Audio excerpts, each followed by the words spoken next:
Hello guys, this is News Listener by Angelo. Salamat po sa mga manonood. Now, pag-usapan naman natin yung ginawa ni Kiko Barzaga or should we say, Congressman Miao. Di ba kung natatandaan nyo, nagplano siya na pupunta daw siya sa Forbes Park para maglunsad ng people power. Okay? Ang rason, ano nga yung rason?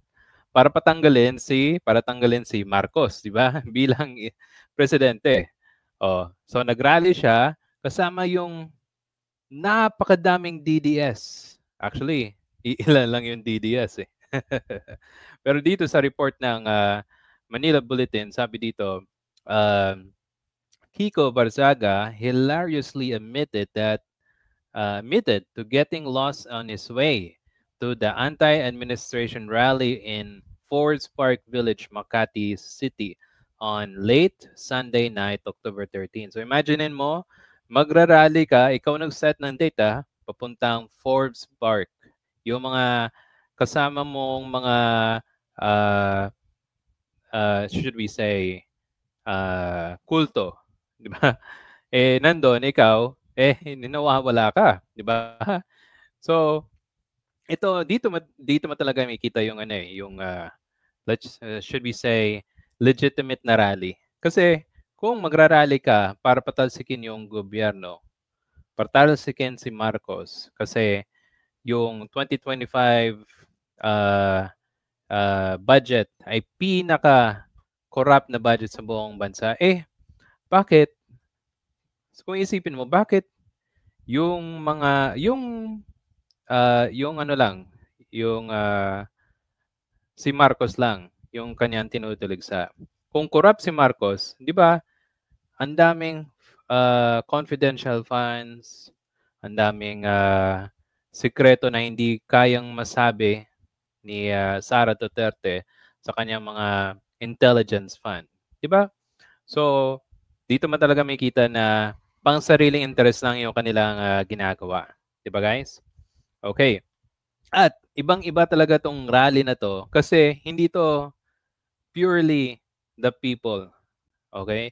Ito ay purely political interest ng mga Duterte, 'di ba? Unlike nung nangyari last time, noong September 21, 'yun ang pinaka-legitimate na rally, okay? So, 'wag natin isipin na ay ito ay ano lang pang kung sinasabi ng mga trolls or DDS supporters sa online.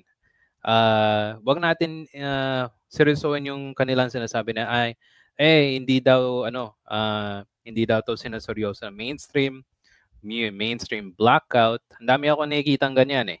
Okay? So, 'yon. Oh, so saan siya pumunta? Kumbaga, nawala siya ng ng direksyon. Ang pusa pa naman, no? Okay, pakita ko sa inyo, guys, another picture from uh, legitimate Philippine Defense Forces Forum ay kung saan ito ang mga DDS supporters nasa labas. Okay, yun ang mga police.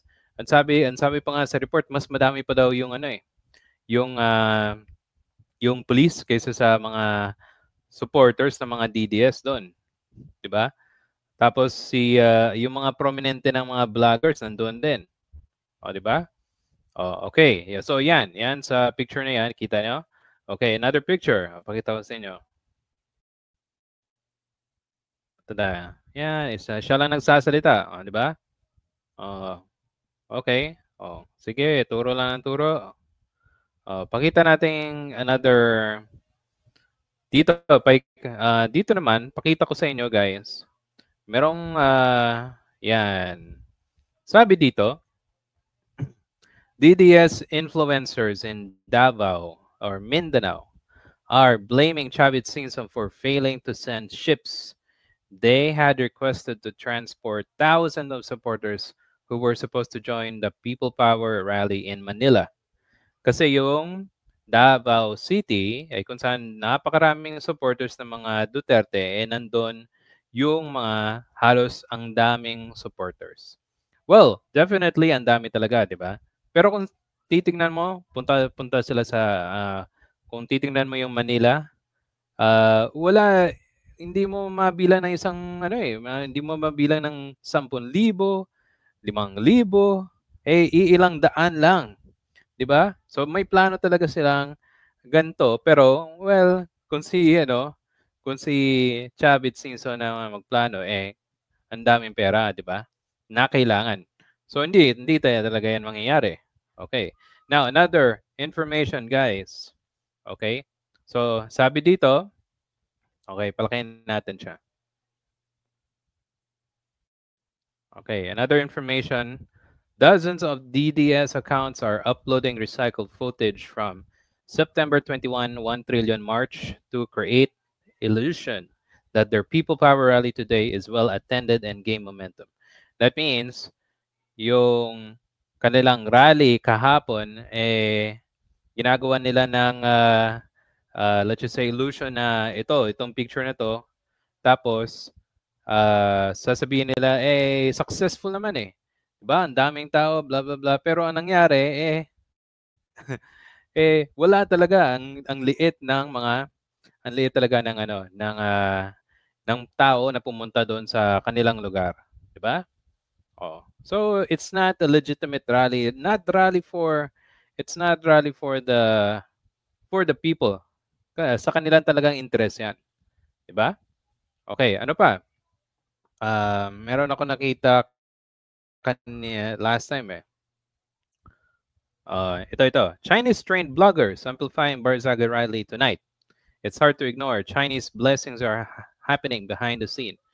Alam naman natin, 'di ba guys, na yung bloggers ng mga Duterte ay merong parte dito yung napunduhan ito ng should we say ng China to amplify any message that will make them, let's just say, will make the rally looks like legitimate or totoo. Pero per se, wala talaga, 'di ba?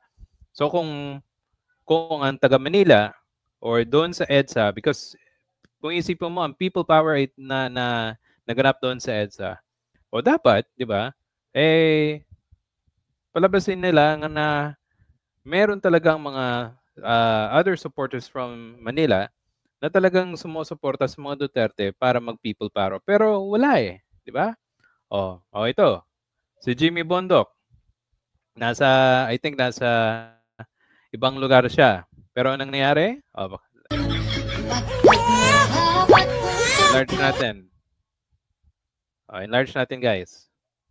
Para naman malaman ng ibang tao.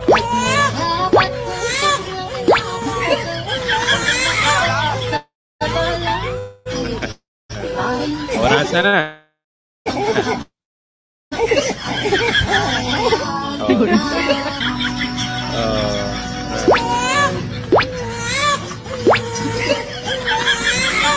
Diba? So, hapon na, wala pa rin Di ba? Ano pa? Ito, iba naman tong issue na to. So, anyway, yun. Ito. Balik tayo dito sa 18 minutes ago itong information na to. Ito.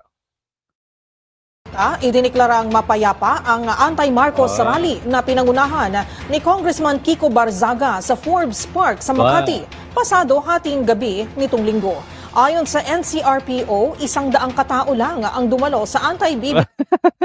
Meow, meow, meow, meow. Meow, meow, meow, meow, meow. 100 lang? Di ba? Nakakaya talaga.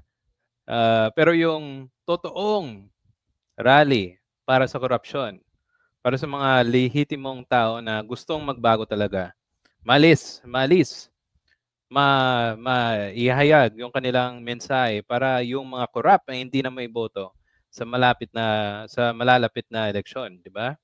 So yan, yung September 21 ang pinaka legitimate. And November 30, guys, well, nasa ibang lugar ako, but I will make sure na at least dito kahit sa YouTube naman lang ay mapa-express natin yung nating message para naman sa mga taong hindi pa na namumulat, dapat mamulat na, 'di ba? Yung message ng korupsyon ay hindi lang sa BBM administration ay nanggaling din sa mga Duterte din. O, di ba? Okay. Oh. So tingnan nyo, ano guys, di ba? Wala nangyari. 100 people lang. Imagine nyo. Okay. Anyway, guys, thank you for listening. If you have any comments or suggestion, please like and subscribe and type your comments down. And I'll see you sa susunod po na video. Salamat po.